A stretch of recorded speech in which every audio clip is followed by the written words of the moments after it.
Добар ден, почитувани, ова е стартот на најновата телма Амбуланта. Инфекцијата со ХПВ, односно хуман папилома вирусот, е една од најчестите сексуално преносливи болести. Почесто се јавува кај жените отколку кај мажите. Од делот овие вируси може да се добијат брадавички на гениталните органи, но високоризичните вируси пак доведуваат до карцином на грлото на матката, на пенисот и на други делови од телото. Даваат ли некакви симптоми инфекциите со ХПВ?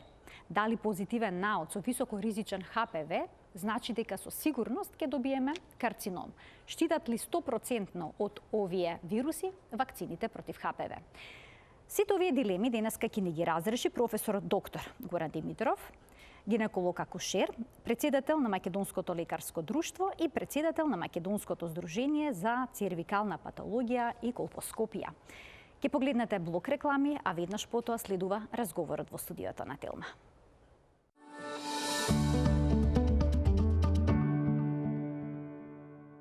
Во денешната емисија ќе ги добиете одговорите на најважните прашања поврзани со ХПВ вирусите и инфекцијата предизвикани со нив, потоа за високоризичните соеви кои што предизвикуваат карцином на грлото на матката и кои што се најдени кај 80% од пациентките со оваа диагноза. На темата денеска разговараме со професор доктор Горан Димитров, гинеколог акушер од Универзитетската клиника за гинекологија и акушерство, воедно председател на Македонското лекарско друштво и председател на Македонското здружение за цервикална патологија и колпоскопија. Професоре, добар ден, добре дојдовте во студиото на Телма. Добар ден, ви благодарам за поканата и поздрав до сите гледачки и гледачи на оваа емисија. Професоре, какви се тие ХПВ вируси, на кој начин најчесто се пренесуваат? ХПВ вирусите се, да кажеме, убиквитарни.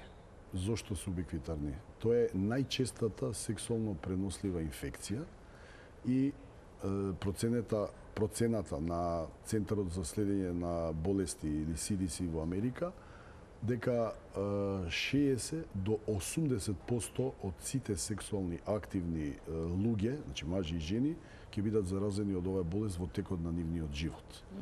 Меѓутоа, поентата која што се родила идеја уште од средниот век дека некој сексуално трансмисивен агент, уште во Верона, Италија, во средниот век, дека жените кои што имаат повеќе сексуални партнери, кои што имаат повеќе деца, наспроти свештеничките и жените кои што немаат родено деца, дека развиваат некои видови на ракови, кои што у тоа време не знаеле дека е цервикален, него го викале на долниот дел од стомакот, се во поголем број, постоел уште од многу давнешни времиња. Тек во 20-тиот век, со изучувањата на прво на еден професор во 20-тите години, кој што го пронашол кај зајаци, кај еден вид на зајаци, а после тоа на легендарниот професор Цурхаузен, ја докажува начинот на настанувањето на така наречената онкогенеза, да од ХПВ вирус, кој што навлегува во клетките на епителот, постепено преку предракови состојби, предканцерозни состојби, се доаѓа до инвазивен рак. Професоре, дали сексуалниот пат е единствен начин за пренос на ХПВ вирусите? Може ли да речеме со користење тоалет, крпи, базени, да се добие оваа инфекција? Тука, на ова прашање, ќе го цитирам еден мој познат колега, професор на увод, нос и грло, професорот Николовски, кој што ќе кажам дека ќе збориме за жешки теми, меѓутоа на забавен начин. Така да ако ме слуша, еве поздрав до него и ќе кажам вака. За ХПВ, пошто сум председател на такво здружение, дека одредена огромна студија, каде што треба да се дознаат типовите, начинот на трансмисијата, дека 97% се пренесува на сексуален начин, а 3% на парасексуален начин. Сега, прашањето сега што го поставуваат и оние кои што не се пациентки и сите кои што се интересираат за ова, викат кој е тој парасексуален начин. И ние секогаш, како доктори, им објаснуваме некои примери. Еве еден обичен пример. Направена е студија кој е најзаразеното место во еден јавен тоалет. Не е тоа даската доле, даската на шојата, не е тоа кваката, значи рачката кај што зора, него тоа е местото каде што се пушта водата во казанчето. Или друг пример кој што го даваме, Тоа е студија направена во америчката војска, во женска касарна, дека едната од војничките излезе на надвор во градот, има купено некој вид на долен веш, кој што сите го сакале да го пробаат и практички она била заразена со ХПВ и целата таа редица од жени кои што ги пробале тој долен веш практички се заразиле од истиот тип на ХПВ. Така е докажано.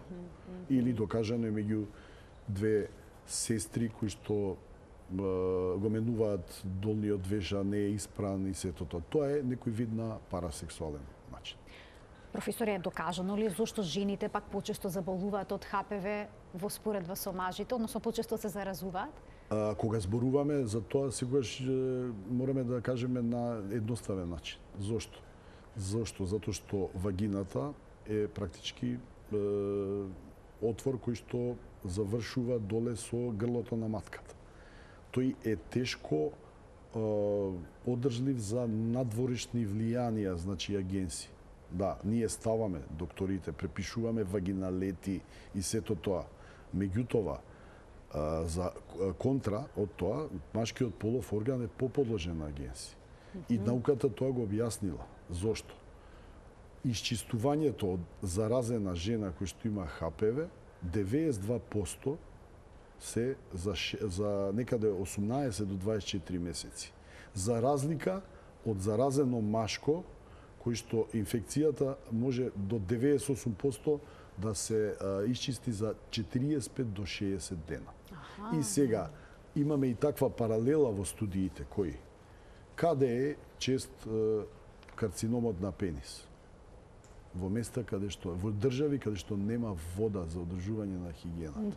Тоа е субсахарска Африка и затоа тамо неколку пати е почесто да речеме него во земји кај што има вода, макар и тие биле на ниско економско ниво. Држави кои што на ниско економско. А ќе ни даде ли некакви симптоми инфекцијата со ХПВ? Ќе почувствуваме ли нешто доколку сме заразени? Да, во почетокот, ако збориме општо за сите типови, таа е субклиничка.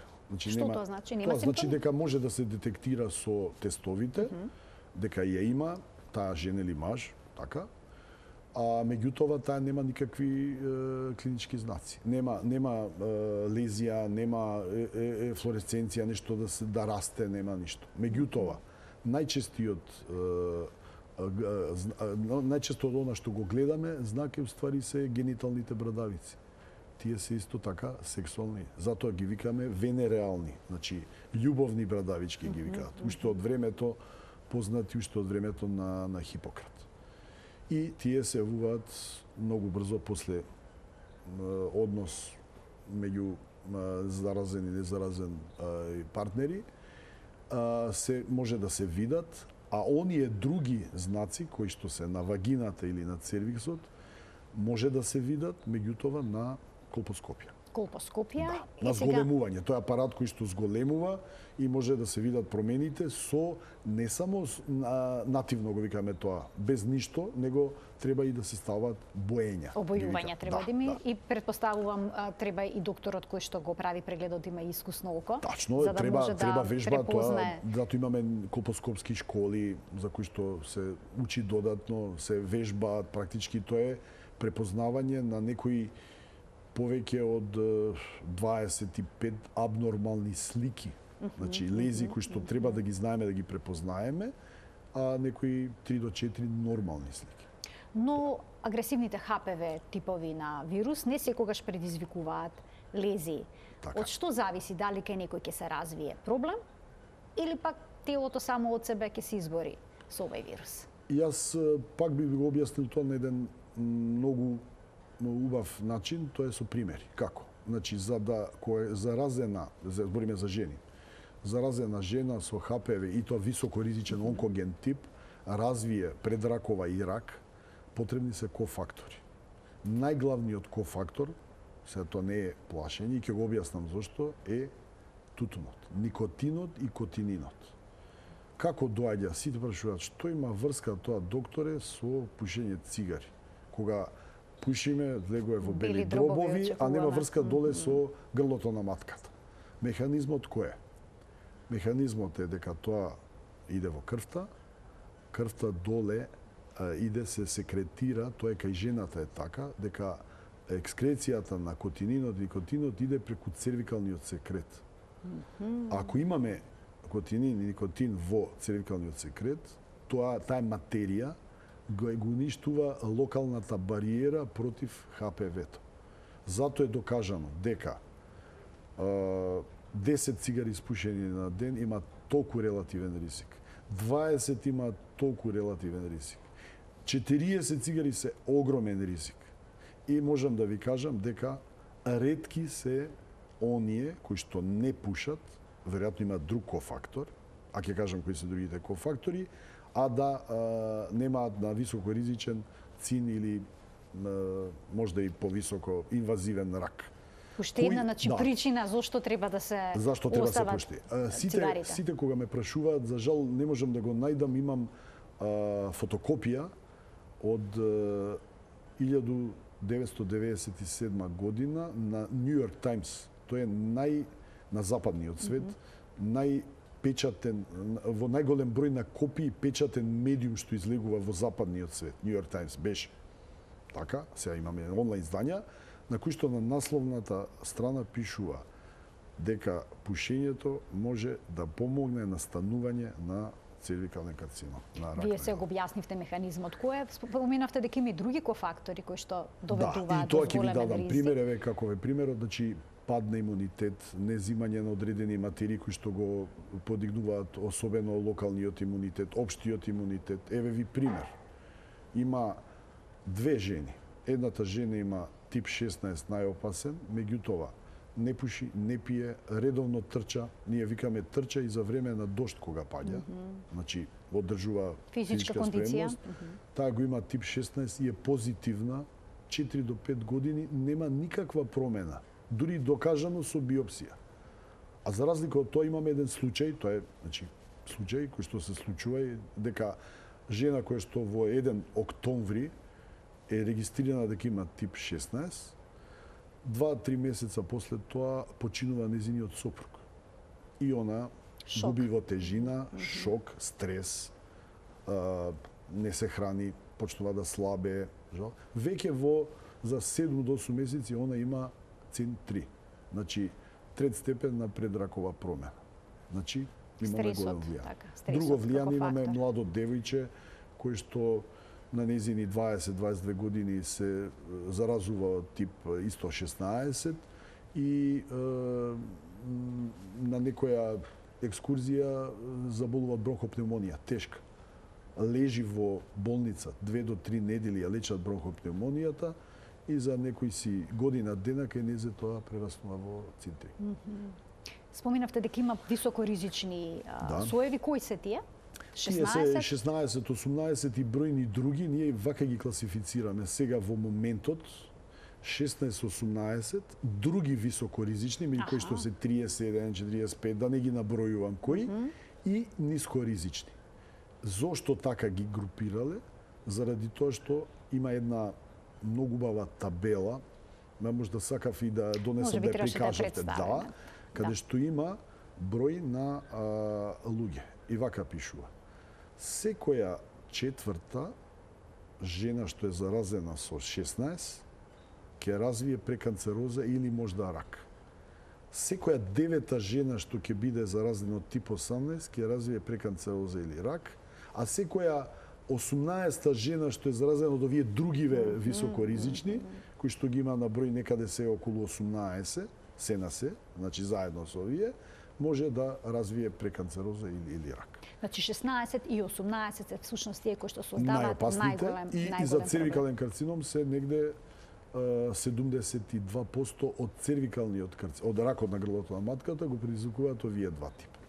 Докторе, само предизвикуваат цервикален карцином, карцином на гениталните органи или пак може и во другите делови на телото да направат проблем овие вируси? Значи, хуманиот папилома вирус од страна на IARC, тоа е International Agency for Research of Cancer или Интернационалната агенција за изучување на канцер, сместена во Лион, таа од кога е основана, таму е седиштето, тоа е така го викаме ние Лион е центарот на изучувањето на ракот и центарот на гастрономијата. Ако е Париз на модата, тогаш овој Лион е за тие две работи, град. Они ги даваат првите два карциногени, хумани карциногени, значи кај човек што предизвикуваат. Прво е нормално тутунот, второ е ХПВ-то. Да. Сега, ХПВ на многу епители може и на кожа да предизвика преканцерози и канцер. Значи да не ги набројуваме, али ќе наброиме некои од нив. Почнуваме цервикс, вагина, вулва, надвршни гениталии, анус кај мажи и кај жени, пенис, после тоа идеме на рак на глава и на врат. Ние ги викаме со едно скратеница HNC, тоа е Head and Neck Cancers. Тоа може на уста, на јазик, на фарингс, на ларингс. Го знаеме познатиот пациент од карцином на ларингс, тоа е глумецот Майкл Даглас, кој што има кажано една многу добра изрека, за која што мислам дека направил најдобра промоција за заштитата и превенцијата закривањето на свесноста, кога рече дека ова мене ми е од времето, сега тоа е превод на англиски идиоми, пушев како оџак, пиев како риба, и оралниот секс ми беше секојдневна работа. И он ги означил сите работи кои што довеле до клучни за настанувањето на карциномот на ларингс. Зошто на грлото всушност? На грло. Зошто е важно да се направи типизација на ХПВ и дали таа се прави заедно со ПАП тестот или пак можеби треба засебно да се направи? Најнапред типизација, па потоа ПАП тест. Да, нашето здружение, значи Македонско здружение за цервикална патологија и колпоскопија, кој што е член на Европската федерација за колпоскопија, Интернационалната федерација, многу сме ценети, значи многу од нас не покануваат на предавања. Држиме предавање и интернационално, не само во Македонија, него и во други држави, оценило дека од 2016 со научното сознание на еден научник дека папот веќе полека треба го ставаме во историјата. Зошто? Затоа што најголемата хумана студија, едно најголемите проспективна, што е направена за војнината, е направена на 1.080.000 жени во една ланец на болници, што се викаат Кајзер Перманенте во САД, и утврдиле дека 1/3 на случаи на карцином на грло на матка што не се откриени, се заради тоа што бил грешен Папа Николаут. И како може професорот да биде грешен? Да, може да биде грешен од пред се, затоа што тоа е субјективна метода. Бидејќи човекот, докторот со неговата проценка прави дали има промени на клетки или не? Ние викаме не е кривицата на доктор, не затоа што ги браниме докторите. Крива е методата. Едниот вика, најпознатиот цитолог на сите времиња, сега веќе починат Леополд Коз, вика, еднашка беше триумф, сите зборевме за Папа Никол, сега е трагедија. Зошто? Заради тоа што имаме земање. Може при земањето, ние не го гледаме земањето, зимаме така, од пул на клетки. Може у тие клетки да нема предканцероза. Не е грешка тоа на докторот, на методата е грешка. Така. Второ, на стакленцето кога се става, се гледаат неколку полиња. Може у тие полиња, не може да се видат 1000 полиња. Така, препаратот се гледа одреден број на минути. Има според Федерацијата за цитологија колку се гледа. И тука е, на крајот криштата и кога имаме интеробзервер, така гледаме двојца кога гледаат, едниот не го видел тоа место, другиот го видел. Значи имаме и грешка помеѓу самите гледачи, докторите што го гледаат брисот. А за разлика од тоа, од 2015, од кога се објавени овие студии, ХПВ тестот како примарен скрининг би требало да биде воведен во сите држави, дури и тие кои што се најсиромашни. Затоа што има една многу добра изрека на еден статистичар, тој не е гинеколог, не е медицински персонал, вика 2 ХПВ теста, а тие се поскапи, се поевтини од колку еден пап. Ај појаснете ја. Зошто е тоа така? Зошто? Затоа што ако дознаеме дека таа жена е заразена од 16, 18 или од другите високоризични, таа е под ризик дека ќе ја развие. Ако е таа негативна, у наредните 3 до 5 години таа не може да добие. Евентуално текот на тие 3 години, ако повторно се зарази, наредниот тест после 3 години ќе открие. А овде како? Имаме да и во најсилните лаборатории во Америка, во Шведска, имаме студија од Шведска, кој што вика дека 1/4 они не ги откриваат на пап. Како? Ќе покаже дека папот е... Еве, за жал и на наше одделение. Имаме 2 до 3 жени кои што имаат негативен пап и имаат инвазивен карцином. Така, затоа во Шведска сите жени сами, ако не се лажам, треба да направат... Сега, доаѓаме до една многу силна поента, сакав да го кажам тоа... Со бриз одлично, самите го прават и потоа го праќаат. Тоа се вика self-collecting, значи само земање, и е многу популарно, и нашата идеја се е тоа да го спроведе. Значи тоа воопшто не е комплексно. Жената самата може да си направи бриз вагинален? Да, знаете како има една многу добра споредба. Еве, сега да ви кажам тоа да се популаризира. Професорот Страндер, кој што случајно го знам, кога беше помлад, сега е главен на Каролинска во Стокхолм, направил акција со која што и така имаат они голем процент на покривање, на многу жени зимаат, за 18% го зголемил зимањето, која ги разделил тие брисчиња, значи ние ги викаме китови, self-sampling китови, во самопослуги во апотеки, и жените ги зимаат или во тоалет, или во кола, или во домашни услови, и со матичниот број, и името, и телефонот, или мејл, ги ставаат на местото кај што е за колекција. Колку добро решение. Одлично решение и докажана е и сензитивноста. Исто е како доктор да земал. Зашто? Затоа што сензитивноста на методата со која што се типизира ХПВ-то е исто како да зел доктор. Сакав да ве прашам дали секоја жена која што ќе има позитивен наод со агресивен сој на ХПВ сигурно значи ќе развие карцином. Веќе појаснивте дека ризикот е секоја четврта да го дека ќе развие, но сето тоа може да се сето тоа трае долги години. Значи од типизацијата, од пронаоѓањето на агресивниот сој, обично колку време поминува до појава на некаква лезија?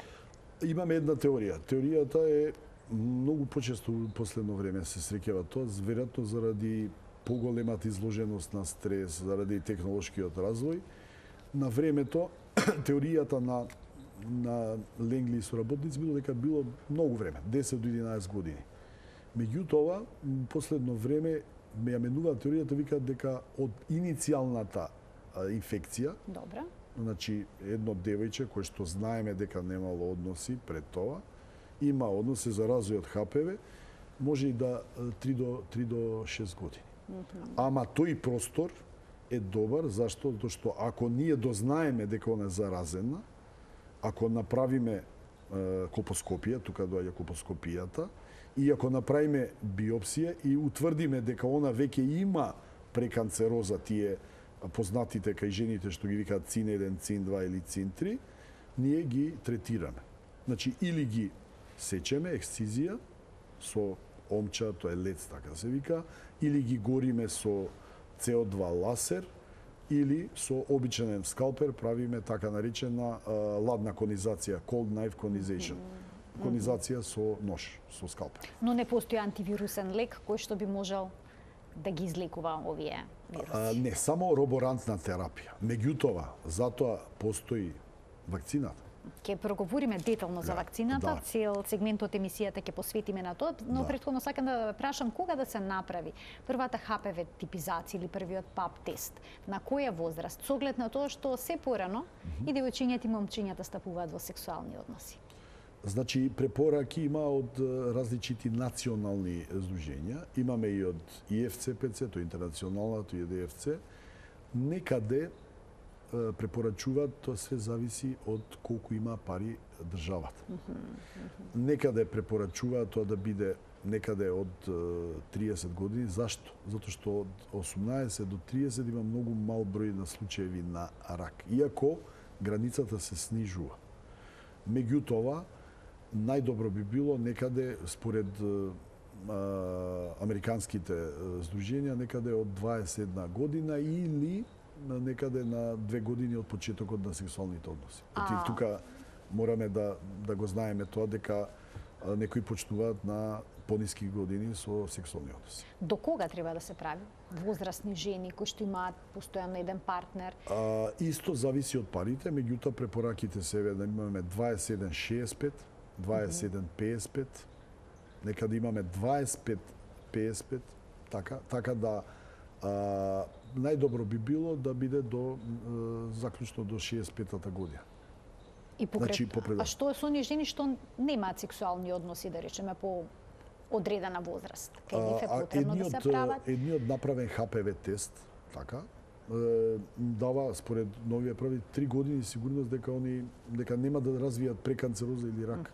Тоа е убавината во ХПВ тест. Во превенцијата, така да. тука. А овде можеме да го направиме ПАП тестот 4 пати годишно и пак да не бидеме сигурни, заштото што може 2 или 3 од тие да бидат негативни, а четвртиот да не излезе позитивен.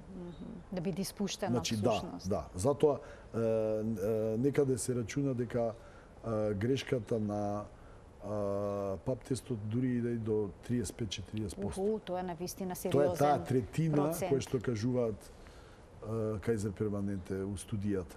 Дека 1/3 од пропуштените канцери се Затоа ХПВ, типизацијата всушност би требало да представува златен стандард би требало во да биде она што дури тоа го има болест. внесено СЗО.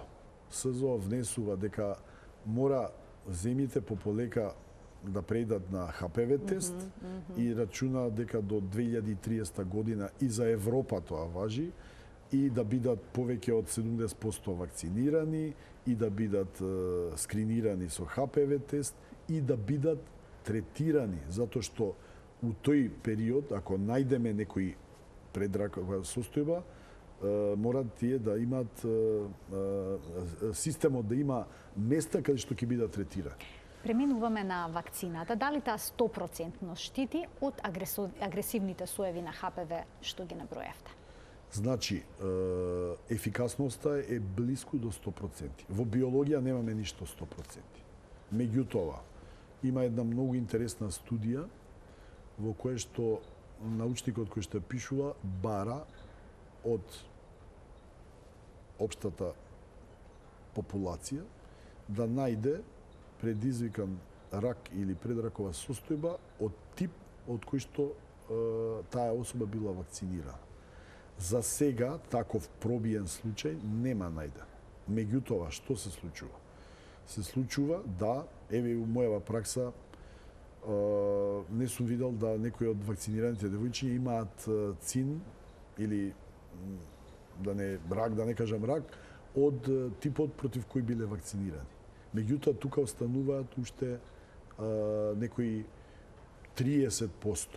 Со новата, тоа е квадривалентната вакцина, значи 16, 18 и неризични 6, 11. Со новата нонавалентна, заштитата е против 92% од тие кои што предизвикуваат рак на грлото на матката. Така да вакцината се смета како откритие на 21-виот век. Зошто девојчињата толку рано треба да ја примаат оваа вакцина? На која возраст се препорачува? Значи, грото од земјите и можда најдобро е тоа да биде на 12 годишна возраст. Зошто на 12? Зошто? Некои родители сметаат дека е прерано. Има 3 објаснувања, кои што се научни објаснувања. Едното е дека во тој момент имунолошкиот систем е најдобар за стекнување на подадената вакцина, имунитетот, за после тоа на кој ќе почне со сексуални односи биде заштитен. Тоа е едно.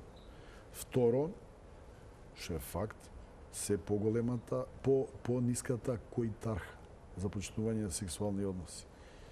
Имаме студија, познатата студија на Рос, кој што сите ја цитира, дека направено е на база на земји, на нации, кои порано почнуваат со сексуални односи. Тоа е средна возраст, затоа што имаме национални групи кои што многу рано започнуваат. Меѓутоа, они кажуваат дека во Европа руските момчиња најрано, а германските девојчиња најрано започнуваат сексуални односи. И тоа е можда некаде и на 13-14 години. Затова објаснувањето Зошто треба на 12 второто, години да се прими. Да. Но исто така некои земји практикуваат вакцинација на момчињата. Да. Тоа не е практика и ние кај нас. препорачуваме, меѓутоа не е воведено Не е во воведено во календарот за редовниот имунизација. календар, така. И ние тоа се вика неутрал джендер, значи не е битен полот, значи да се вакцинира, дал било машко или женско е да се вакцинира. Зошто? Затоа што на тој начин најдобро се ствара така наречениот малце кај нас личи на чуден зборот, меѓутоа имунитет на стадо. Стадо имунитет значи ако девојче кој што е невакцинирано има односи со машко кој што е вакцинирано, таа нема да заболи од ХПВ, затоа што он е вакциниран. И обратно, така. Така да стадото така се ствара да биде све поголемо, но некои што не можат да го шират вирусот. На тој начин. И сега за момчињата е препорачано и до 14 години на секаде во целиот свет. Значи многу бројни организации и СЗО и ИФЦПЦ и сите тие препорачуваат да и Европската заедница ЕМА да се вакцинираат на таа возраст, а кога ќе ме прашаат повозрастни доколку треба ние да се вакцинираме, имаме изјава на FDA, на Бирото за храна и лекови на Америка. Они викаат дека до 45 години мажи и жени може, ако значи, сакаат. откако сме сексуално активни, има логика да се прими оваа вакцина. Точно. А што е со пациенти кои што веќе биле заразени, па потоа направена е некоја колонизација или пак некаков зафат, за да се заштитат од понатамошни... И на овие имам чести вакви прашања во праксата и ќе ви кажам пример. Еве пример. Доаѓа девојка која што не е мажена и е заразена со тип 16, има цинтри, се прави конизација. Она во текот на наредните 2 до 3 години се негативизира. Меѓутоа, она после тоа е со друго момче, се заразува од друг високоризичен и повторно се јавува. Значи, имунитетот што го стекнала, тој е природен имунитет, не е вакцинирана она, ја штити од таа 16-ка. Значи, повторно од 16 не, меѓутоа настанала предраковата промена од друг тип на високоризичен онкоген ХПВ. Колкав е интересот за оваа вакцина кај нас? Знаеме дека дел од редовната задолжителна вакцинација, но колкав е опфатот? Бидејќи за оваа вакцина има најголеми недоумици кај родителите. Една работа треба да се знае. Ние имаме внесено од 2009 во календарот за имунизација. Вакцината бевме лидери на Балканот и во Југоисточна Европа со одлични 65% на покриеност на 12 годишни девојчиња. Меѓутоа, можда бројните антиваксерски групи, кризата, нели економска криза имавме после натаму, доведоа до тоа да сега сме на некои меѓу 30 и 35%, што е многу жално. Многу ниско. Зошто? Затоа што има за жал и колеги, Тоа сакам да искоментирам. кои што поделен мислењата се меѓу стручната фела. Зборуваат против вакцината. Меѓутоа имаме луѓе кои што ние ги спротивставуваме на тие колеги. А тие луѓе се со еден збор не само научници, него се и алтруисти. Зашто се алтруисти? Еве да го споменам Цурхаузен, со кој што ние сите се гордееме. Зашто се гордееме? Он го открил тоа, од 76-та збори за тоа, сето тоа, касната 2008 добива Нобелова награда, добива пари, добива и слава. Така. Парите се откажува, ги дава парите за Институтот за изучување на карцином на Германија. Он е германец, така. Така. Он што вика? Не затоа што јас сум го измислил ова, него вакцинирајте ги вашите ќерки и момчиња, затоа што тоа е добро. Сето тоа што ќе го кажуваат проти тоа, дајте ми некој контрамислење. Кое е контрамислењето? Негативни ефекти има? Негативни ефекти, ова е до сега една од најбезбедните вакцини кои што се произведени. Се произведува од честички кои што личат на вирусот, а се практички од една габа која што има насекаде. Пред малку зборевме за алергија. Нешто така во разговорот пред емисијава. Значи, немало ни алергична реакција некоја, немало, да не збориме, смртен случај пријавен, што е докажан дека од вакцината. Имало многу така наречени фабрикувани скандали. Меѓутоа, сите тие се докажа дека не се уврска со вакцината. Дури и една работа што ја кажуваме, како?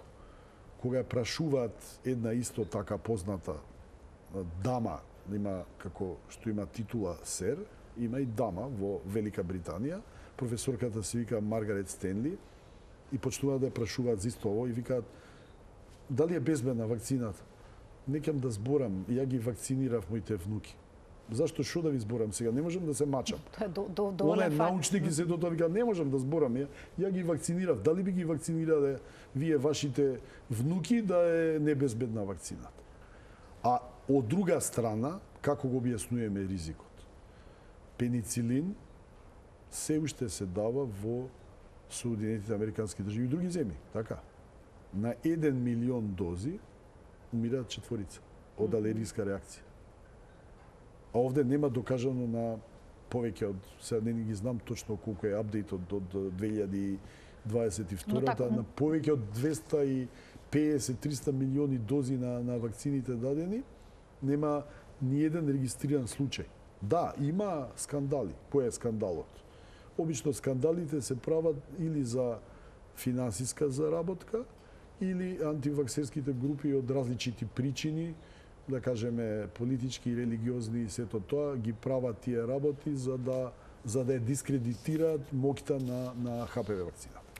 И моето последно прашање за денеска, бидејќи имаме само уште една минута до крајот на емисијата, е поврзана со заштитата при сексуалните односи. Дали презервативот го препорачувате како добра заштита за ХПВ инфекција? Презервативот мора да се користи, така, заштото што е до некој процент заштитува. Ние точно не можеме да го одредиме, заради тоа што нели постои тоа парасексуално пренесување, меѓутоа проценката на едни од отрудовите е дека 80 до 90% штити. И има една многу добра споредба дали незаклучана куќа може полесно да биде ограбена отколку некоја заклучена куќа. Тоа е споредбата со користење и некористење на кондом. Во колку е отклучена куќата, ќе влезат разбойниците, ќе оплачкаат без проблем. А ако е нешто заклучено, ако треба да се мачат околу отварањето на вратата, на прозорите, ги кршат, тоа е секако. Тоа е 80 до 90% заштита. Зошто? Затоа што имаме и непокриени делови од кондомот, така, од косматиот дел, сето тоа кој што може да биде пренесување. Зборам за машките. Така. Професоре, многу ви благодарам за вашето денешно гостување, што една ваква, условно речено, неубава болест, неубава тема, ја објаснивте на толку убав, па и забавен начин. Да. Ви благодарам и се надевам дека повторно ќе бидете наш гостин во студиото на Тема. Ви благодарам многу за поканата и поздрав до сите, гледачки и гледачи. Почитувани, ова беше се во денешната Телма амбуланта. Ви благодарам за вниманието со кое што не следевте. Имајте пријатен ден.